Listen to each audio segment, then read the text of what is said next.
News out of St. Paul right now, where we've confirmed ICE activity at a home. The presence of agents is drawing a pretty large crowd with tensions rising. Our Danny Spiewak is live there now. Hey, Danny, what are you seeing? Well, a bit of a volatile scene here on the east side of St. Paul in the Payne-Phelan neighborhood. Let's show you the house where federal agents have gone inside. We know that we have multiple federal agents here. We saw somebody with an ICE vest, Homeland Security.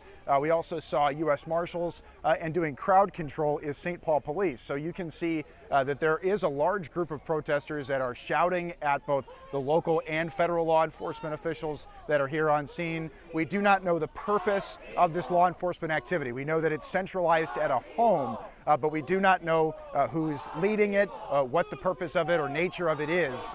So we can't speculate until we get information from authorities about what exactly they're doing here on the east side of St. Paul. But of course there are tensions given that there was that raid just a week ago in St. Paul. And so this drew a large crowd once they heard that there was federal activity at a home here on the east side.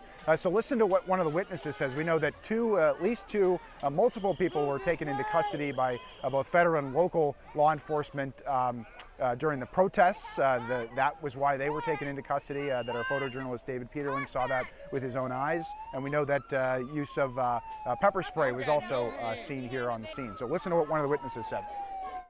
They arrested one guy when he was going to work, before they went in the house. Yeah, it's insane. It's insane, you know. If they're criminals, I can see it. If they're doing bad, yeah. But if they're making a living, man, leave them alone. Once again, I just want to emphasize we have no information at this time about the purpose or nature of this law enforcement activity from federal authorities. So we don't want to speculate about what's happening here. But of course, people are on high alert in the community. A lot of neighbors have come over to see what's been going on. We know Melvin Carter, St. Paul mayor, was here as well. He was talking to members of his own department. We heard a little bit of that conversation, just overheard him talking to St. Paul Police, asking them a little more about just what they were doing here. Of course, they cannot enforce federal immigration law. They are just here strictly for crowd control. That's all they can legally do under the law. So we'll continue to be here and see what develops throughout the rest of the day. Back to you. All right, thanks for the update. Looks like the community there wanting some answers. We'll see you in about 30 minutes. Thanks, Danny.